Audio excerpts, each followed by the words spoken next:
This is a piece by a guy named Larry Taunton. Larry who? Never heard of her. What sort of a man is he? Pick from Bama. A man like any other, but more so. Well, I thought he was dead. This is the Larry Alex Taunton Show. Let's light this candle. Welcome into the Larry Alex Taunton Show. I am what am I? Your hostess? Your host? You know, I don't What think am you're I? offended by being called a hostess. I'm not, because I wanted to be a stewardess. There we go. And you're a woman. And so I think we call you the hostess. Okay, so the hostess. That's right. You know what? If I were the hostess with the mostest, maybe I would have like foodstuffs to offer. Which we do have hidden behind these books. We actually, Three Musketeers, because they're delicious. Thanks, Matt. Anyway, I'm Amie Beth Shaver here with your man in the field, Larry Alex Taunton. I'm that Larry, guy. How are you? I'm good. How are you? Like I said this morning, I'm better now. Good. Yes, you arrived by saying I'm better now. I'm better now. Which always implies that there's a story behind that. And your story today is that you fell today. I had a slip and fall. You fell. You know? Is this a sign of old age of Yes. the AARP membership? Listen, I want to tell you that for my 50th birthday, Chris videoed me opening my first AARP little letter. Yeah. So when I fell, usually it's other people in our family, and you're probably the same way. We'll make fun of you. We'll make fun of anything that you do. Don't come to our house if you have a thin skin. Yeah. But there was nobody around. Not even the dogs were out yet. So I literally slipped and fell in very tall boots, which my husband bought me. Not thinking about the weather. They're very tall. They're fairly Gene Simmons-like boots. They're really tall, but I love them. The platform shoes. They're comfy. Yeah. But I slipped and Staying fell. alive. They are, and I have a pair of animal print in another kind of print. But I fell, and I had to call Chris and say, "You're just not going to believe this. I did it. It was a 50-year-old moment.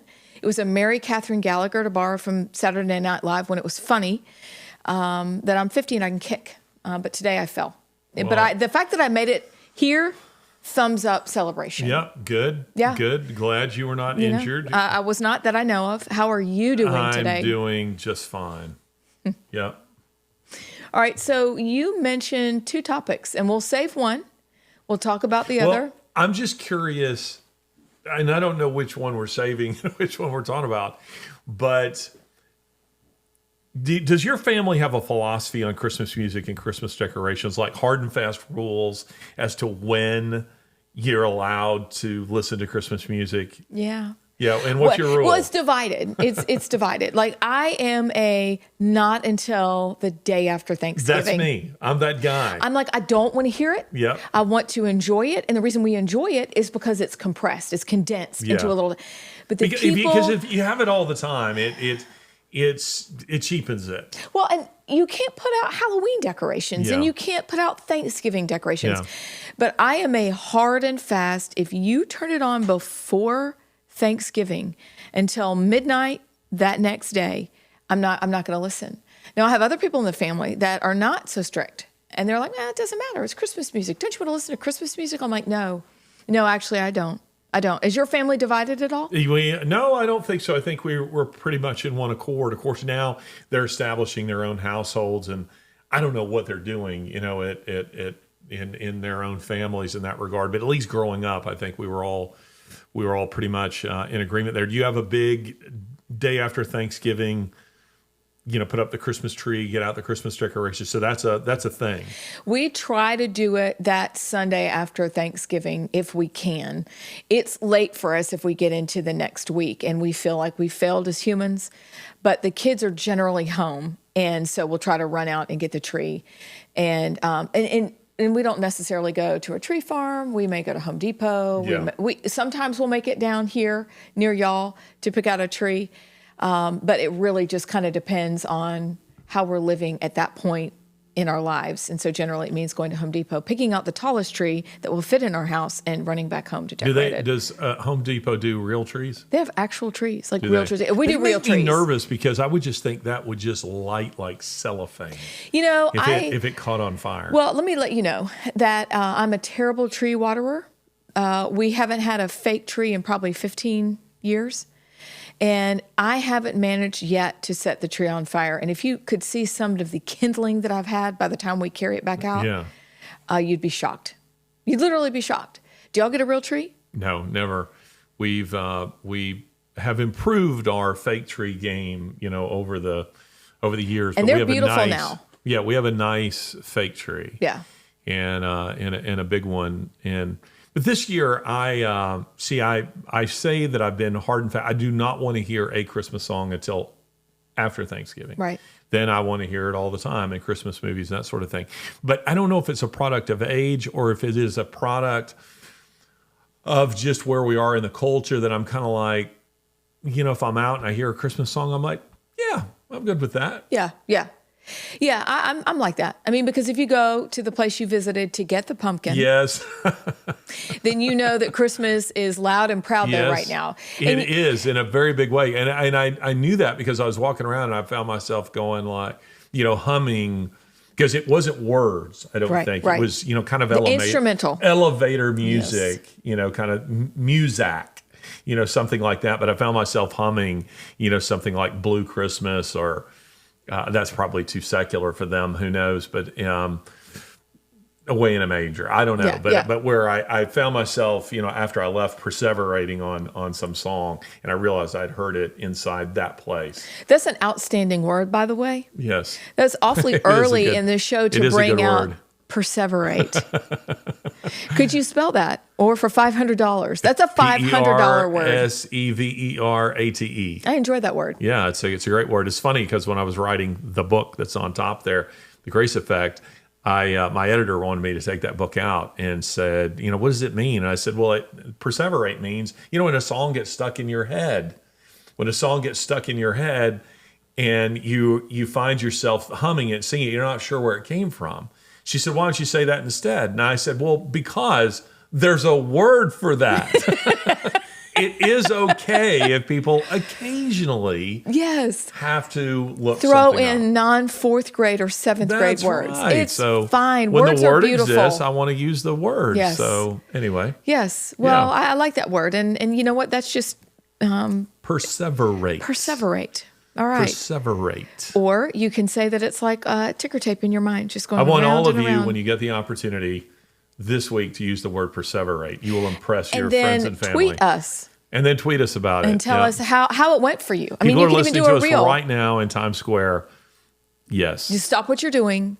Use the word in a sentence. Impress the person you're with. That's right. And even if you use it wrong, most people won't know that we you don't used care. it wrong. They don't even know what the word means unless they listen to us and then they know. Exactly. The Biden administration just makes me perseverate.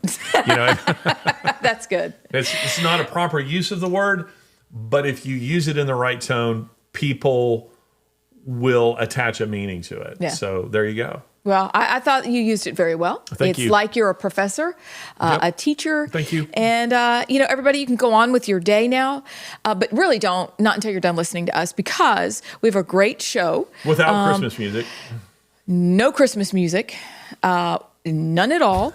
But we are going to talk about a large central figure. He's the dude when it comes to the Great Reset. And notice we're not wearing tinfoil hats. You deal in truth. You dish it out like cards, and it's real. And I hope that everyone will gain as much as I did from reading articles, from reading some of the resources that you had me read. But we're going to talk about the central figure. This he almost feels like a Scooby-Doo villain to me. Yeah.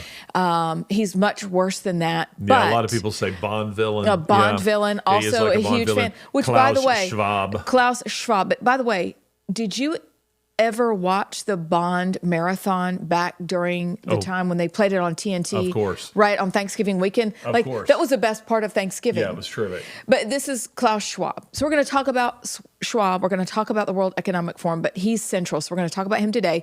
But when we come back, we have an ABS segment that I think will be a lively one. Yeah, I'm interested. So I can't wait to talk about this because it happened to Chris and I at dinner last night. And I'm just going to throw it out there. See what people think. They can perseverate on it.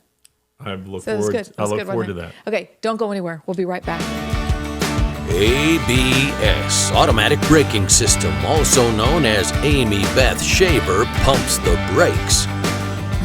Welcome back.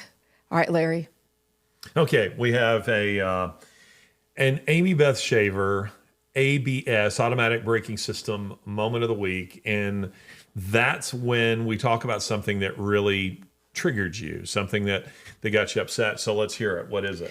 All right, it's eavesdroppers. Okay. Okay.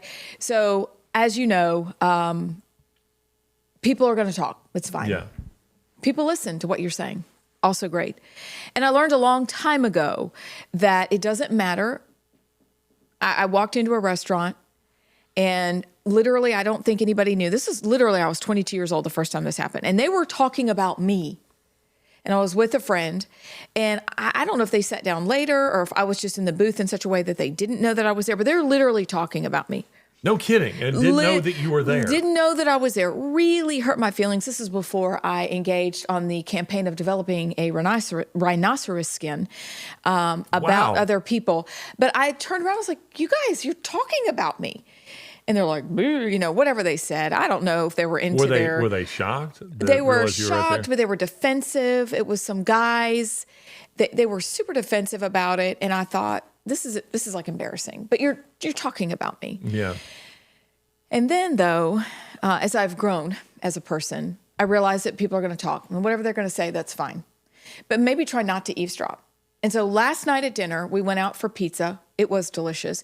We were having a great conversation. Just out of curiosity, where? Mellow Mushroom. Okay. We double cut the Five pizza. Points, or is there another one? We went the one in Hoover, in Inverness Corners, near our house.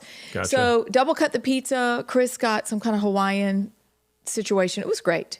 We were just really kind of doing let's next 10 years, let's talk about this, this, and this.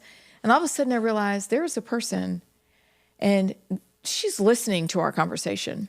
Lori and I didn't mean to be doing that when we were there. And it was one of those where we're sorry about that. But it was so interesting what you're talking about. I mean, it is okay, but it made me feel bad. Yeah. And I thought, okay, well, I'm examining myself from all those years ago. No, but why did it make you feel bad that someone's eavesdropping on your conversation? I thought, you instantly feel like, is what I said wrong to my husband? Like I'm having a private conversation. It was a great conversation. It was just about politics and life. It was wonderful just to sneak away for a dinner while Molly was at something. But I was watching her face react to what I was saying. So she's big lefty. I don't know what she was, but she was not pleased with what I had to say. So probably a lefty. And it's Mellow Mushroom. I mean, come on. The name suggests drugs. It does. And you know what? And interesting people when you go in, interesting decoration. The wall we think is the Who's painted on the wall. I don't know. But it was one of those that I thought, I need to ask Larry about this. But you could see her face. I could see her face. Behind Chris. Behind my gigantic, tall husband. And I was watching her watch us. And I thought, what do you know about that? I'm triggered by eavesdroppers. I am. Has that happened to you? Yeah. And because we're a loud family, and yeah, we are too. We're typically American. It's interesting because you go overseas. We're a very quiet family overseas because we've traveled so much, and we understand that in other contexts, people aren't like Americans. But you're going to be heard, and I have a booming voice, and yes, I know exactly what you're talking about. Particularly, what really cracks me up is when you go to the more expensive the restaurant, the less comfortable it becomes, and the closer the tables get. Yes. And I won't mention the restaurants I have in mind because I'm sure they're nice people, and I don't want to pick on them.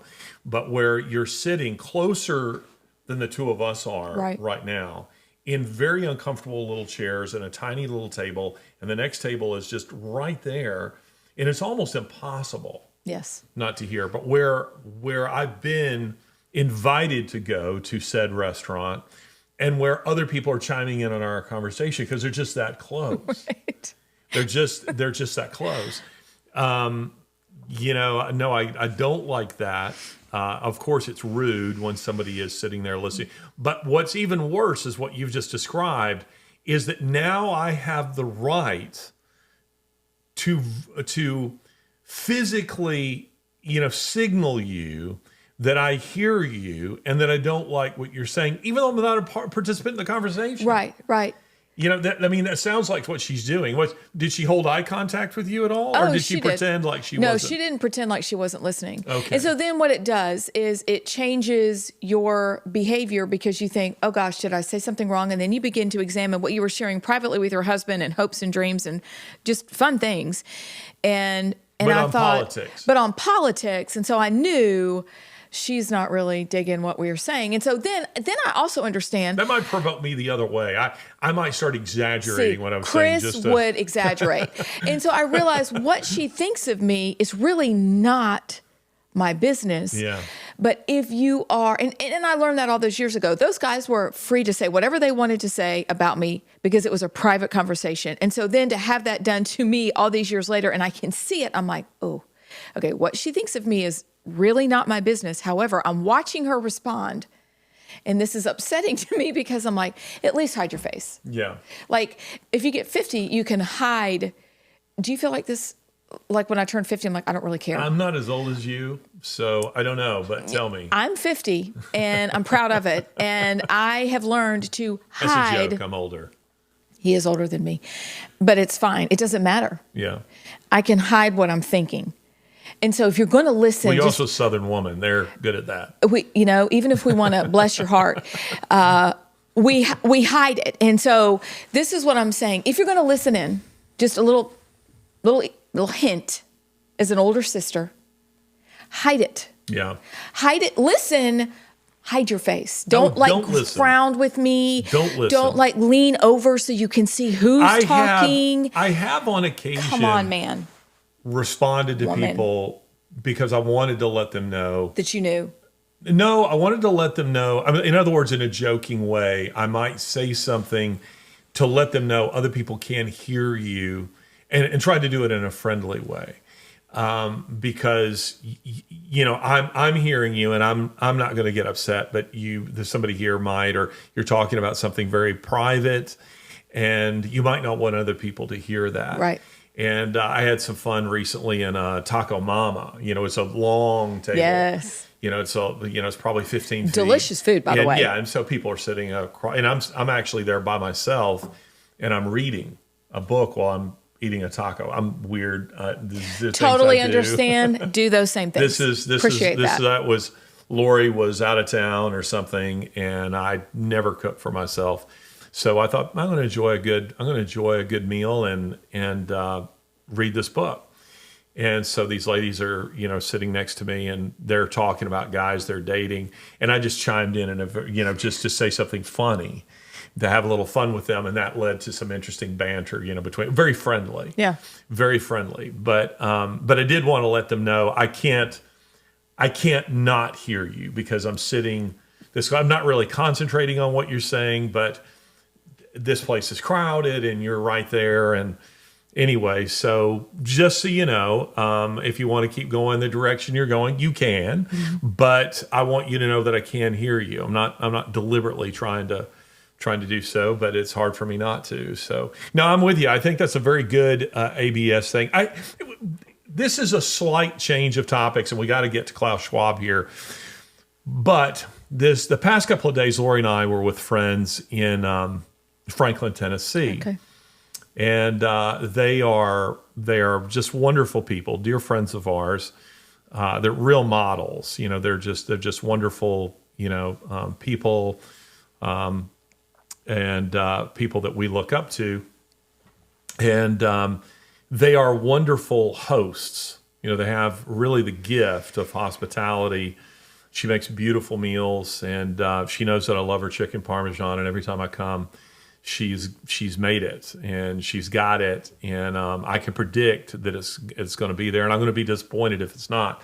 But it led to us having an interesting conversation, the four of us, about something that is also lost, and that is there's a certain social grace that is no longer really being taught. I'm not talking about pretentiousness. I'm just talking about being polite, being kind, being, can I take your coat? Yes. Here's a place to, have a seat. Can I get you, something to drink? But there's also a certain social grace that is lost that she brought up, which I thought was interesting, talking about the lack of understanding what it means to be a guest, because she was talking about, working with young people in their church, a lot of millennials. She and her husband have invited over loads of millennials and Gen Zers, and they, prepare for 40 people and 3 show up. And she said it's because they don't RSVP. They don't do that. Yes. And then they'll say, we're coming, and then don't. And then your freezer is full of all this food because you thought people were coming who weren't coming. And then getting there, and this was one of the things I thought it was interesting. She says, getting there and having such a lack of grace as to say, whatever it is that you've made, I can't eat that. I'm G-free, or I'm a vegan or whatever. And you're going, really? I mean, yeah.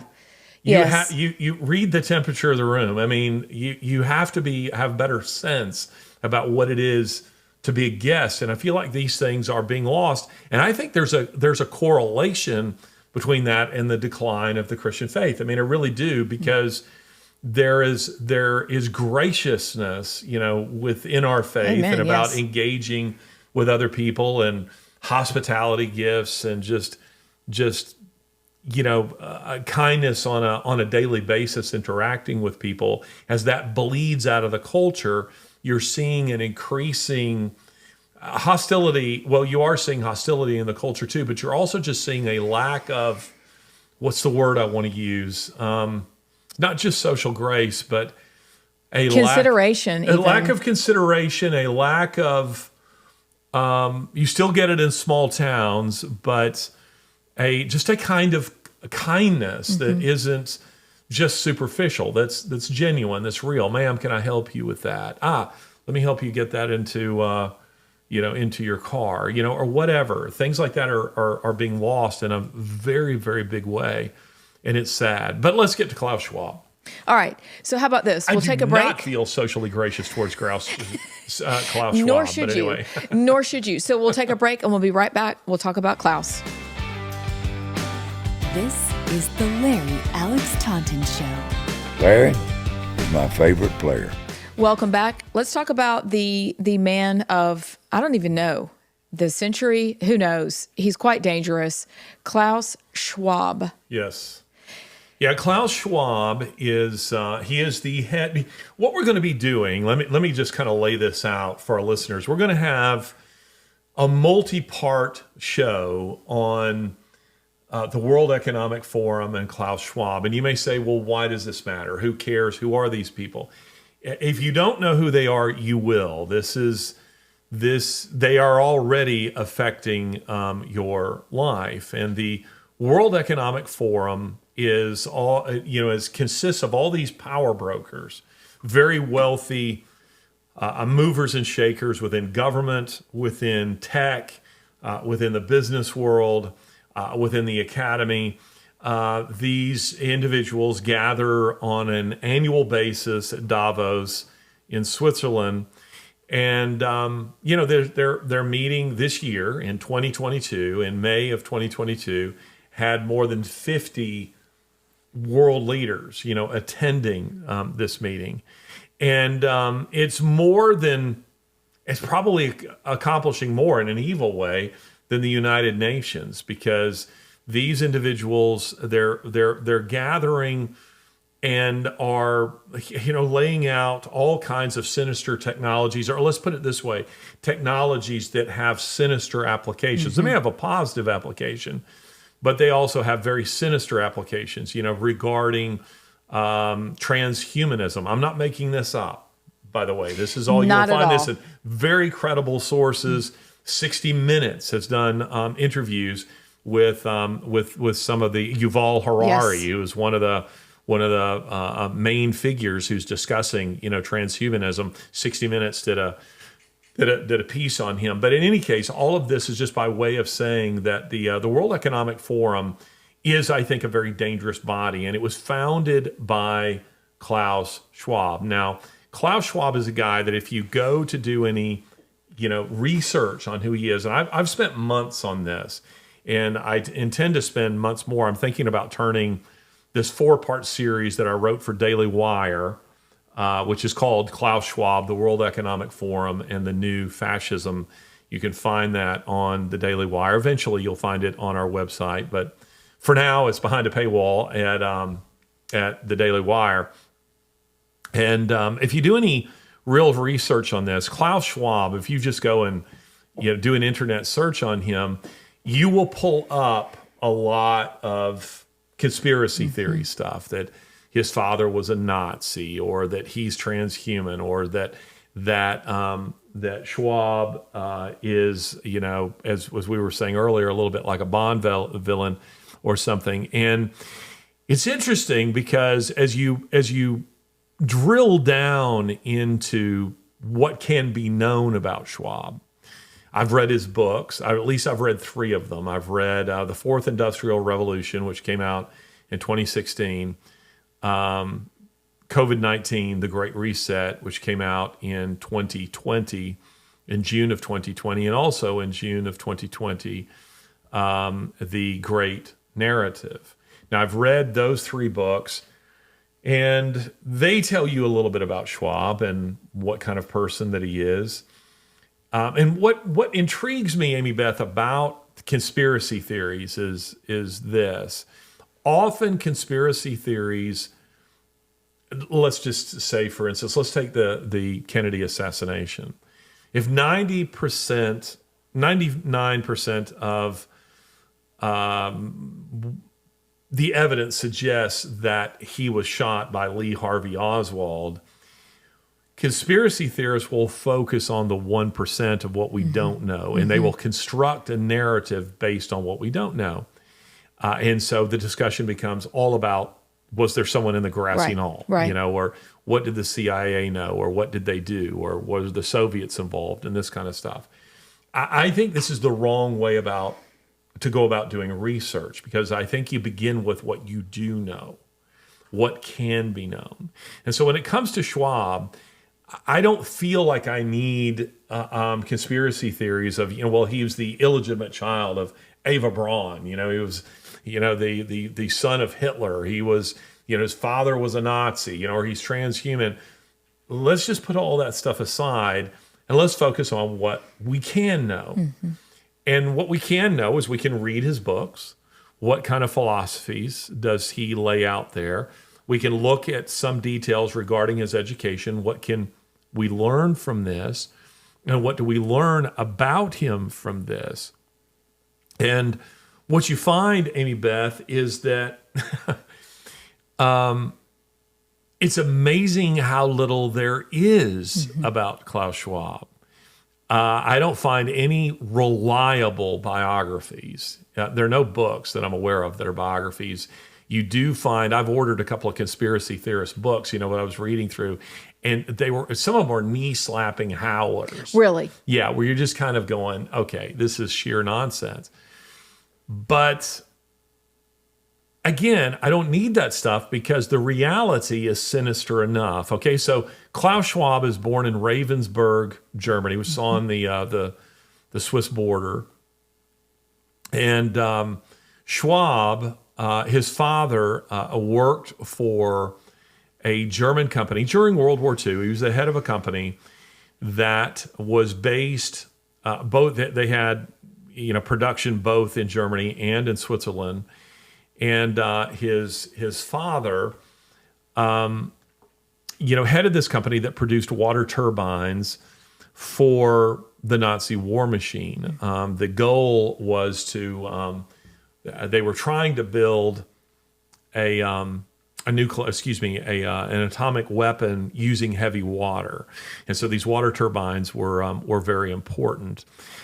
From that, however, a lot of people go, aha, Klaus Schwab is himself, a Nazi. Well, I don't think that's fair. If your parent is KKK or head of Black Lives Matter or, a genocidal maniac, I don't think it's fair to judge you according to who your parents were. And by the way, that goes in the other direction. If your parent is some, remarkable that doesn't necessarily rub off on you. We each stand on our own 2 feet. And I think most of us want it that way. We want the opportunity, to be who we are. Right.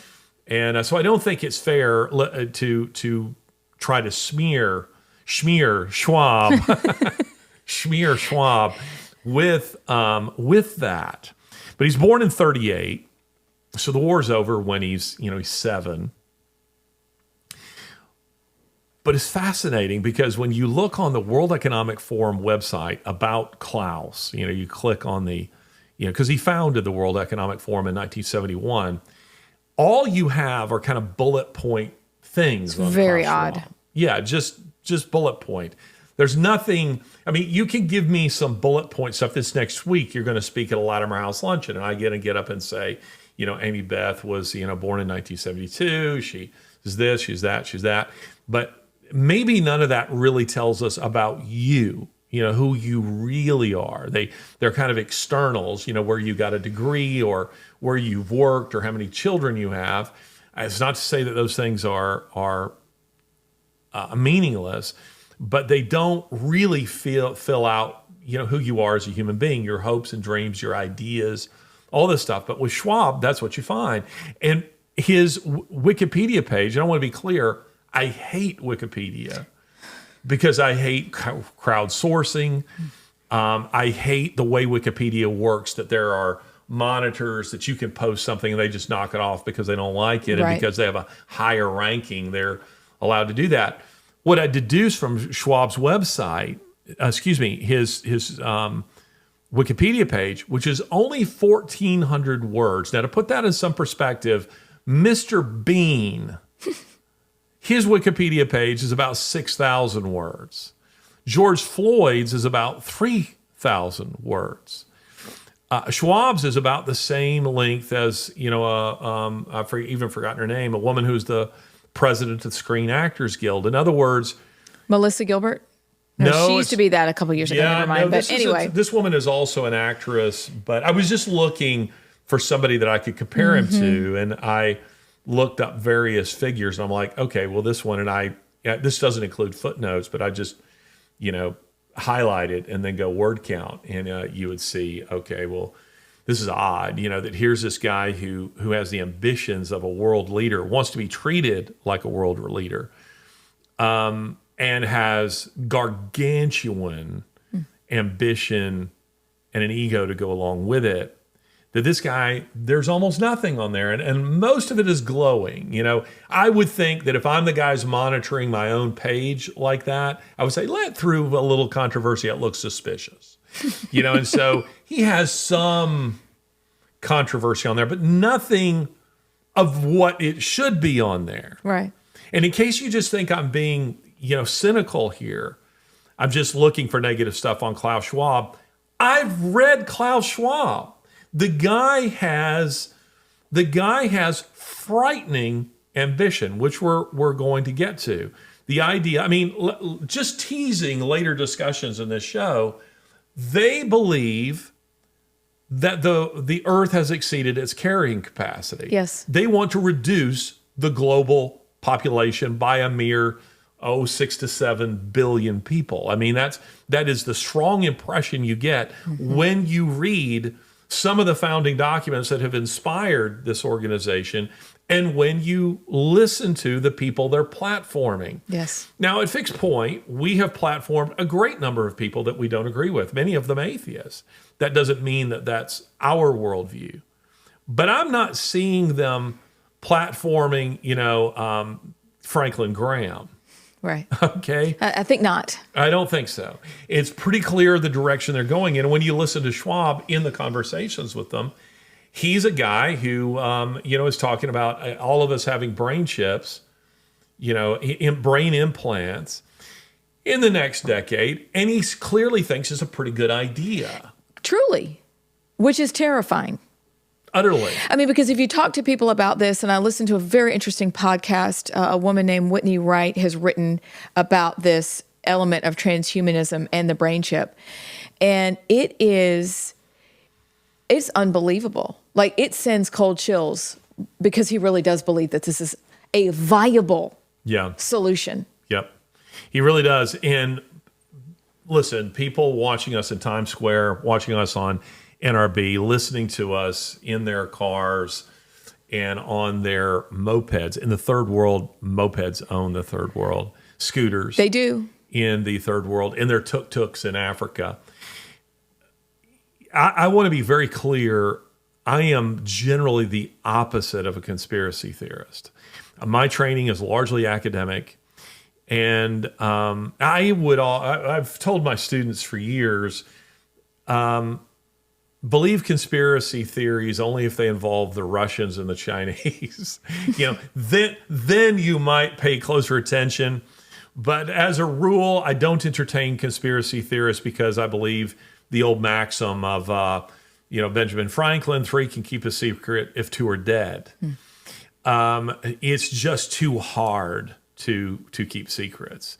I think, as I've said, either you privately or on this show, the Russians, often with executions, wanting to keep them secret, would execute the executioners so that there would be no firsthand people to... Yeah, when you told me that, I was like, wait, what? Yes. Yeah. That the executioners themselves don't know what's coming. We're going to knock you guys off so that it's all just rumor. Mm-hmm. And even still, you take something like, let's say, the Taunton Forest Massacre, just the execution of, I'm not sure how many, 20, 30,000 Polish elites, who are executed in 1939 by the Russians. That they couldn't keep that secret. They tried hard. There were rumors of it for decades, and then finally Gorbachev admitted it was true. The execution of the Russian royal family. Again, they tried to keep it secret. Deny it, deny it, deny it, deny it. And yet there was just a tiny little body of executioners who were involved in doing that and were threatened with an inch of their lives. Do not ever discuss this. And a couple of them get drunk in bars and can't resist saying, I shot the Tsar. So the point being, conspiracies are almost impossible to keep hidden from view. So then what's the case here? Well, you can look up these guys, and it's actually in the opposite direction. I believe there is you could call it a conspiracy against, mankind here. But the reality is they're quite open with it, and it's because they're so arrogant. Yes. They simply cannot resist. We can be grateful for human nature in this respect. They are so arrogant, they cannot resist telling you what they want to do. All you have to do, ladies and gentlemen, is just go to YouTube and type in World Economic Forum, and there you will find many of their lectures. You can also find it on the World Economic Forum website. Some of these they've removed because they've realized we've been too open, and we thought that just, other elites like us were watching, and inevitably, somebody like, let's say, an Alex Jones gets a hold of some of this. And Alex Jones says some things that, quite frankly, I think are whack job. I should preface this by saying I've actually never listened to Alex Jones, but I have, seen in news write-ups something, that he has said, that he has argued, and I go, okay, that's tinfoil hat. However, occasionally that tinfoil hat crowd gets a hold of something good. You go, that's true. Mm-hmm.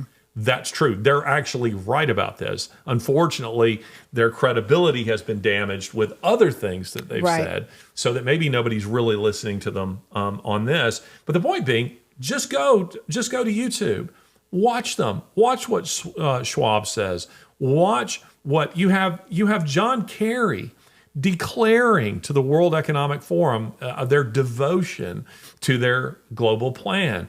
Biden has addressed the World Economic Forum. Xi has addressed the World Economic Forum. And you have all these various scientists who seem to think that because something can be done, it should be done. Right. And so the possibilities here are kind of terrifying. And as you start researching this and digging down into it, there's a part of you that goes, no, this can't be true. That's true. It's true. I started based on the research you sent me to, at each reading, because I have to print it out Yeah. and read it so I can underline it. This I'm one was impressed. the predicament of mankind. Yes. I'd like to call it "Trust us, we're the experts, and aren't you glad we are?" Yes. I mean, 1970. this is what rang true, and then on to their diabolical ideas Yep. that they find tenable. But it is unbelievable that at this point they're trying to keep the Kissinger paper, the Kissinger report, secret. Yeah. It's classified. Then it becomes declassified. But if you go back and read, and I'm so glad that you had me do this, I could not believe. Cheery reading, isn't it? Oh, it's so cheery. I told your wife that yesterday. I told you before the show. It was so depressing. I made it halfway through the Kissinger report. I had to get up and make chocolate chip cookies because I was so bothered And where by are what they? they were saying. I know. I'll bring them next time. Okay. I really will. I froze a lot of dough. But it was so depressing. But their arrogance to believe that there's a small group of people that have come along. World, you are welcome. Yeah, to we're our entitled ideas. to make. We're are unelected. entitled. We're unelected. We are brazenly arrogant. We don't care about you. But here's what we're going to do. And aren't you lucky? That's we're right. Here. They clearly have a total disregard for the will of the people. Yes. Because they are sure that they are qualified to make the tough decisions. But Schwab is an interesting character. Schwab, listen, he's received a knighthood from the now deceased Queen Elizabeth II. God rest her soul.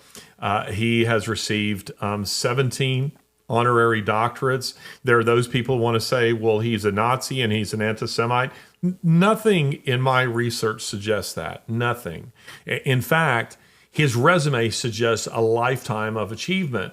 So then, where's the fear? Yes. Where's the negativity? Well, you begin to read what this guy is about. I finally realized the guy's a technocrat. In other words, his education strikes me when you read his books as an inch wide and a mile deep. He can talk easily on technological issues, the science, move easily on that, but he strikes me as lacking the kind of moral education that only literature, and I would say Christian literature, can impart. There's a lack of wisdom, a disregard for history. They're utopians. Yes. And utopians are the most dangerous people on the planet. And it's because, ladies and gentlemen, we're in the Christian worldview. It's not to say that, that Jesus was opposed to the development of organizations that help people. But in the Christian model, generally speaking, you're helping the individual that's in front of you, right? Yes. So you help the widow, you help the beggar in the streets, you help the orphan, you help the person who's in front of you. We do it on an individual basis, on a daily basis, as we engage with people within our own spheres of influence, within our own worlds. This is not the way these people think. For them, it's not about helping the individual for whom you've sensed they have utter disdain. It's about saving the millions and the billions. Mm-hmm. It's an all or nothing proposition for them. I'm reminded of a line from Dostoevsky's The Brothers Karamazov. It's a funny line that says, the more, something like this, the more I love man and the individual, the less I love him. The more I love man in general, the less I love him in particular. Yeah. And this to me is a very leftist mentality. Mm-hmm. I love man in the abstract, not in the individual. I love the idea of the poor, but I don't want to meet any of them. I don't want to bump up against them. Isn't that I love true? the idea of helping the orphan or helping the poor, but I don't want to be the one who does that. Right. This is the way they think. So where the average conservative, the easiest way that I can explain this, I decided is maybe to put it this way, where the average individual of a conservative mindset wakes up in the morning and grabs a cup of coffee and begins thinking about how to organize their day, the average leftist wakes up in the morning and begins thinking about how to organize your day too. I mean, and we should all stop because that is literally the best line. Like I underlined it, fabulous. Can you say that again? Because I think it is so great. These are individuals who don't think in terms of, just their own lives. They want to control your life too. They're like your HOA president. It doesn't always seem, and there are rare exceptions to this, but often, how is it that you think there's a small body of whack jobs, but somehow they end up in control of local government, of federal government, of your HOA, of they're the partners who are running the practice or your firm, and you're thinking, how did this happen? And I think it's because, for the most part, conservatives don't aspire to those things. Mm-hmm. Conservatives don't think like that. Conservatives think in terms of, live and let live. Yes. I live my life and you live yours. Having been a member of a homeowners association, I thought was funny. The homeowners president, upon my moving in, immediately comes over and begins laying down laws to me about what I can and can't put in my front yard, and I feel myself getting my back up, I'm thinking, all of that is going in the front yard. It wasn't before, but it is now. But it is that person. That's such a Chris Shaver move, right there. It is that person who tells you got to get your Christmas decorations down, because now it is past Christmas. It's over. You can't do that. There's too many cars parked on the street. Got to move them. This kind of stuff. So the point simply being that it feels to me like what the World Economic Forum is, in a sense, is it's like the HOA from hell. It's like a guy like a Klaus Schwab. It's like a Klaus Schwab wasn't contented annoying people individually. He wanted to annoy them, on a global scale.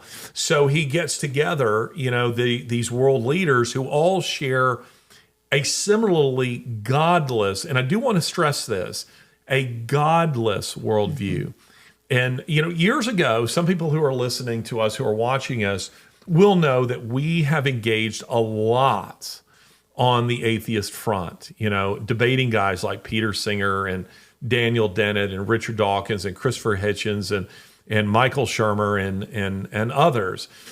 It feels to me like now what has happened, Amy Beth, is that debate has moved on a notch from the academy to now where it's trickling down into into government.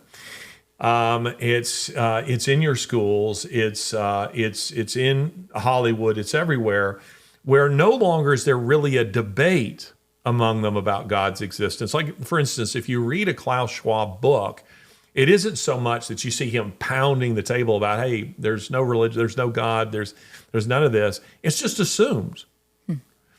And that worldview is a depressing worldview. And you say, well, how's that so, Larry? In what way is it godless? Well, he's quoting, for instance, Peter Singer, who I know, who's quite possibly the most influential and dangerous philosopher of the second half of the 20th century. I mean, he founded the animal rights movement with a book called Animal Liberation in 1975. He's a guy who says parents should get 28 days with a newborn child to determine whether or not to keep it or to euthanize it. This isn't some crackpot teaching at a community college. He's at Princeton, and he's a celebrated philosopher at Princeton. Professor John Lennox, who some who are listening will... that name will be known to them, Oxford University mathematician and philosopher of science, was telling me that Singer's books are used at Oxford in their medical school in bioethics. In other words, the guys who are being taught ethics, your husband probably had to read some of his stuff when he was in med school. You have ethicists who are taking their cues from Singer. And that's scary stuff, because he's the most logical philosopher, atheist that I've ever met. And by that, I don't mean he's the most right. Rather, what I mean is he's willing to follow his atheism to its logical conclusions in a way that Richard Dawkins is not, thank God. Christopher Hitchens was not, thank God. Still some others who are not willing to go there. This modern iteration of atheists, they are willing to go there. And it's because I think that while the gospel didn't really penetrate the heart of say a Dawkins or a Hitchens to the point of conversion, in their youth, they're old enough that they were required to attend, chapel services. They did receive some biblical instruction. They received enough of it, in my view, that it serves as a restraint. That there's enough of a Christian worldview in them where they believe that somewhere down in the marrow of their bones, that man isn't an animal like any other. Well, that's not Singer.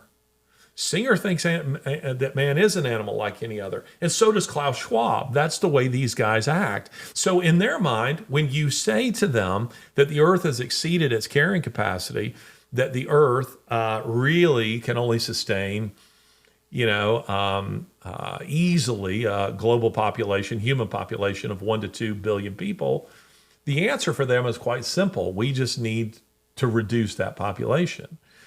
From a Christian point of view, you're going, whoa, whoa, whoa. Yes.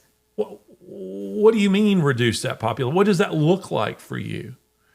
And so you wonder, what is the push on abortion?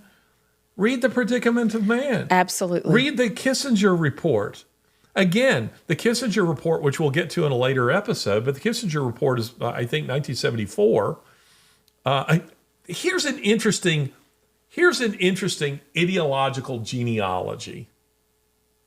The Predicament of Man is written in 1970. It's a white paper. It's an academic paper. It wasn't meant for, Speaking of. There we go. Right here. Yeah, it wasn't meant for the average person to read. No. But this was produced by the Club of Rome, a think tank that's based in Zurich, actually. But they produced that to say, look, global leaders are not paying attention to some of the larger problems because they're driven by election concerns. They care too much about what the voters in their district think. And we need people who are thinking at a much higher level about sustainability of the Earth's population and the environment and this kind of stuff. So they write this. I think it's about 30 pages. This paper it's not here, super long. 31.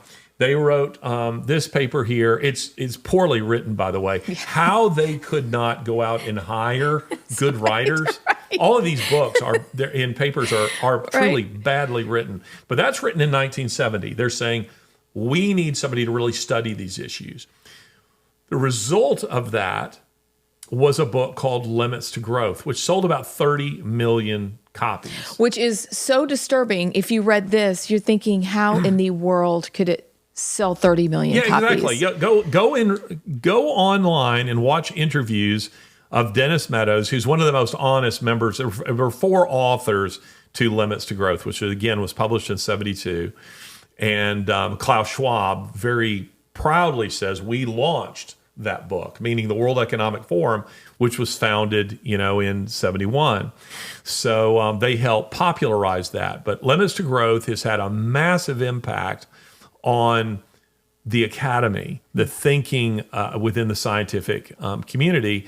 And Limits to Growth may be summarized in this: we need to reduce the Earth's population. Yes. We have vastly exceeded it. And that book continues to be updated and reissued. But isn't this fascinating, Amie Beth? That book is published in 1972. You have Roe v. Wade in 1973, and you have the Kissinger report in 1974. Is there some kind of connection between Club of Rome's white paper, The Predicament of Man, and then the other 3? They all are right there in that area, and where the average person isn't hearing this and thinking about this, but in these smoke-filled academic rooms where the conversations are taking place, there's a lot of conversation taking place at that time about the global population. And Kissinger's, this report that was written for Nixon on how to sustain food for an American population, how to maintain our global hegemony. He says, look, we need to promote international versions of Planned Parenthood. Yep. We need to be careful that it doesn't, find its way back to us, that people see what it is that we're promoting, what it is that we're doing. But we need to be promoting this And he's quite open in the way he says it. But again, it's because that paper was a classified. And I think it was in the early 90s, could have been in the 80s, but I think it's Freedom of Information Act that eventually brought that out from under wraps. And you begin reading this, and listen, if you search these documents, except for that one, because that one, again, was written thinking that the public would never see it. But generally, these papers, I usually get a hard copy, and then I get an electronic copy. And I like the electronic copy because I can search keywords. Yes. And then I like the other one so that I can take notes.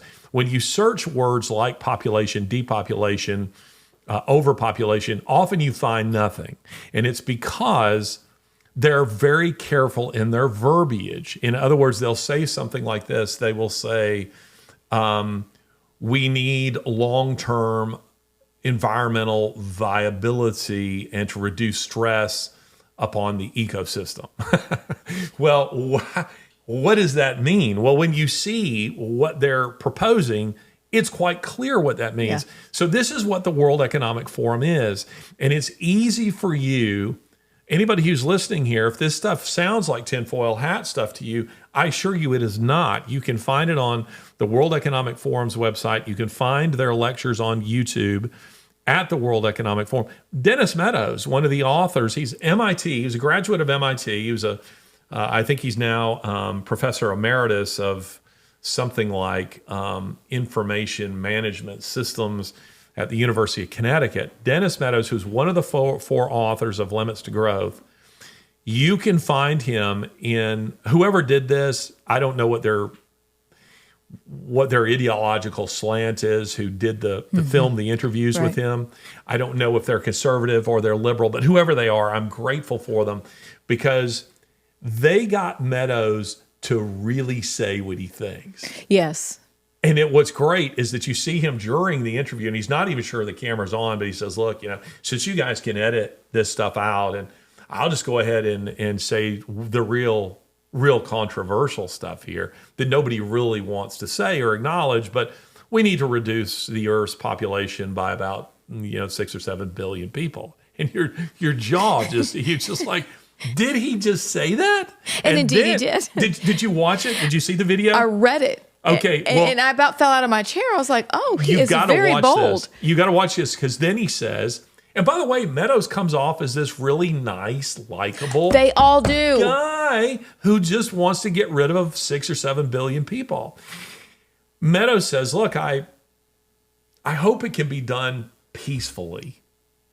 And then he says, peacefully doesn't mean that everybody's going to like the decisions here, but we need a dictatorship, and a dictatorship would be preferable. I mean, I'm quoting him, where some hard decisions are made. And what he's talking about here by peacefully is you are seeing, and I don't know if you've seen this in recent reports, some provinces in Canada are seeing some of their a spike in deaths among elderly.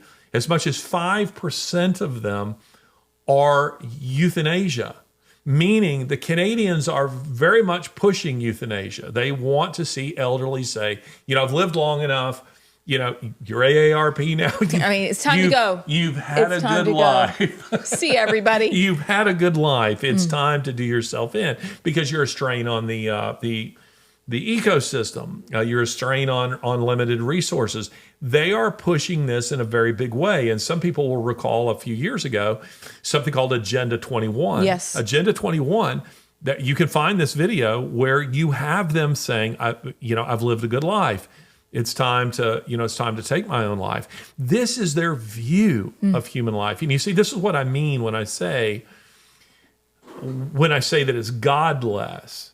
It isn't so much that there's a debate about God. It's just that they're arriving at the place that Romans 1 tells you, you will go. There is a place at which you will go where, as G.K. Chesterton, put it, it isn't that a man who doesn't believe in God doesn't believe in anything. It's that he will believe in everything, and he's willing to countenance all kinds of crazy propositions when there's no longer a God. There's no longer, as we say, a fixed point. So that you begin to say things like, well, a man can be a woman can be a man. Well, if Granny is, becoming a little bit of a drain and an inconvenience, let's do her in. We'll do it peacefully. Well, try to do it painlessly, but let's do her in. But see, this is the way these people think. And this is the organization that Klaus Schwab has found that the Biden administration has declared, quote, their devotion to their agenda. People need to wake up to this, and we're going to be discussing it in ongoing shows. So, you know what we'll do? We'll stop right there, and we'll come back with part 2 of this series on Klaus Schwab and the World Economic Forum. So thank you for tuning in. I know you're like me. You can't wait to get to the next discussion. I hope you will share this, download it, share it, tell your friends, send them to these sites to go look up this information for themselves, because you're going to want to share that with people as well. So we will see you next time. Turn out the lights, the party's over. They say that all. Ladies and gentlemen, we are grateful for the standing ovation, but there will be no encore for today's performance. Please exit the building in an orderly fashion. Thank you. Honey, can we leave now?